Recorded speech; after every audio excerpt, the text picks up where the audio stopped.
City, capital of the Catholic Church, home to the Pope, owner of impressive collections of art and history, all contained within the borders of the world's smallest country.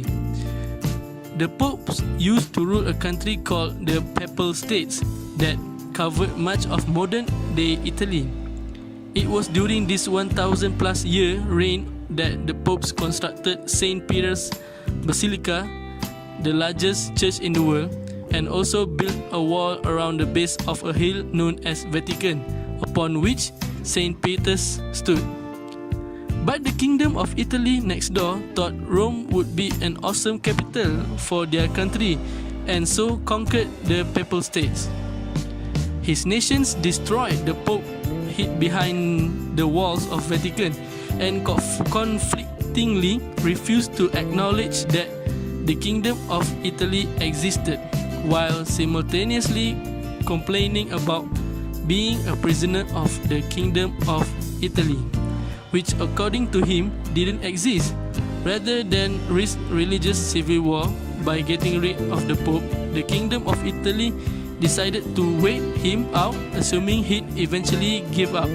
But religion is nothing if not obstinate, which brings us to Benito Mussolini, the then Prime Minister of Italy, who was tired of listening to the Pope complain to Italian Catholics about his self-imposed imprisonment. So Mussolini thought he could score some political points by striking a deal which looked like this. First, Italy gave the land of Vatican to the Pope, and second, Italy gave the Pope a bunch of apology money.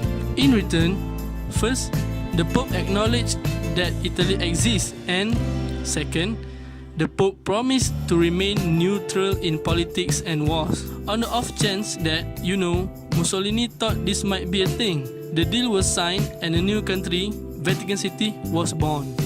And today, the tiny nation on a hill has all the things you expect of a country. Its own government that makes its own laws that are enforced by its own police, who put people who break them in its own jail.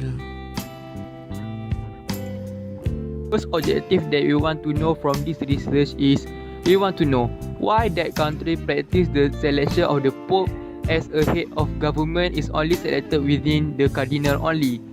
It shows that this government was biased towards their citizen. Then their head of government is chosen by the Papal Conclave, which means a meeting to choose their own Pope. Some of the countries that still use monarchy system as the system of their government, such as Swaziland, Qatar, and the others. So it also shows that their system of government was against the norms of the government system, which is nowadays most of the country use the democracy system. The last objective is we want to know and identify whether the religious people like Pope is qualified or not to govern a country. It's because they didn't have any knowledge about the politics, but they have the education only focusing on their teaching of their religion. As example, to be a Pope, they need go through a lot of education in their life as degree in Catholic philosophy and Master of Divinity. Moreover, they also need to be isolated from the technologies and communication outside of their country. But unfortunately, the Pope still do the wrongdoings such as corruption. One of the problems that we face in this research is some of the locals does not want to cooperating with us. Some of them rejected our request to being interviewed. So we need to have the patience to find another more sample to be tested. So we need to choose more Christian people as our sample. The second problem that we faced was we having a tight spending plan on cash. To meet that expert, we need to rent a car, so we need more money to get the car. Luckily, one of our group member have a car, but we also need to spend our money to pay the toll and to eat. It saves more money rather than we need to rent a car. The last obstacle that we face during this research is we need to stay focused and motivated to this project. So our group leader have give us the motivation and always keep reminding us to finish the project before the deadline. Our lecturer also, Sir Azib, give us continuous support and encouragement to make us feel motivated and feel interested with this research. For our modus operandi and results, we made an interview with some of the Christian locals about how far they know about the credibility of Pope in leading the Holy Country. Some of them give different kind of answer to our questions regarding the Pope as the head of the government and head of the state. We found out 3 out of 10 do not agree to this way of leadership. Second, we went for a typical method to make a study by referring to the legate articles and videos to find more information that is specifically towards the Vatican City and Pope. There is much kind of legal resource that we found, but we make a discussion to pick the best among them. Finally, we make the best resources to act as our references. One of the prime resources, absolutely, we refer to the official website of Vatican City to search for their flaws in leadership and selection of the Pope. Lastly, to find the most precious information regarding to these studies, we make an initiative to make an appointment with a social science lecturer. One of our friends also made interview session with that lecturer from USM Penang. She named Dr. Siti Zuliha Razali. She gave us many authentic information regarding the system of government in Vatican City due to her experience in making a work field and thesis regarding the political system of Vatican City and other Catholic countries in Europe as Italy, Greece and Poland. So, we are given a lot of information from her.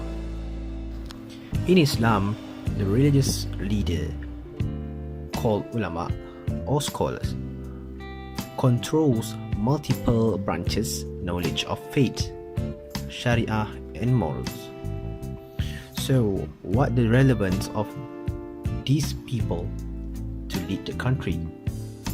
First, as the heir of the Prophet or the teacher of the teachings he brought. Prophet said, indeed the scholars are the heir of the Prophet, and indeed the Prophet did not leave the dinar nor dirhams, but they only passed on knowledge. So whoever who took it mean he had taken many parts of science. Insulting and abolishing scholars and preventing them from conveying knowledge and killing them is a crime and sinful act. The second one, the scholars teach and reinforce faith, Sharia and morals in Islam. Ulama who did not spread the propaganda and Islamic struggle as the messenger of Allah, then they are not scholarly. And the third, ulama is an example of a culture of fear of God and becomes a model Islamic law.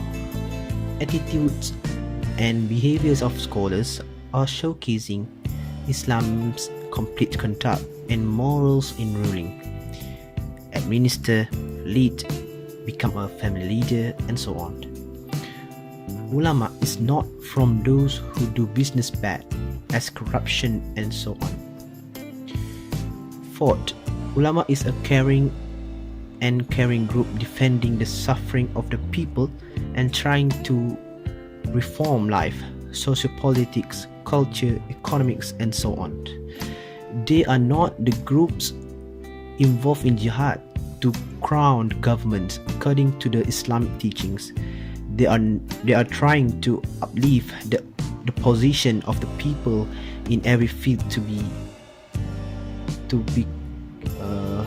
Kahira of the Ummah in order to fulfill the trust and responsibility of their knowledge. As a conclusion, Vatican City is indeed a small country with unique political system and also indifferent in economics from the rest of the world. Its political system is absolute monarchy rule that is not hereditary, and it is ruled by Pope, who is the head of the Roman Catholic, and the city is governed by the Catholic clergy. In order to make this statement become a reality, it is the responsibility of all authorities, whether it is from government sector or private sector, to launch various initiatives for the society. For our expectations is we hoped that Malaysians will be have high level of inquiry in exploring history and can benefit others in future.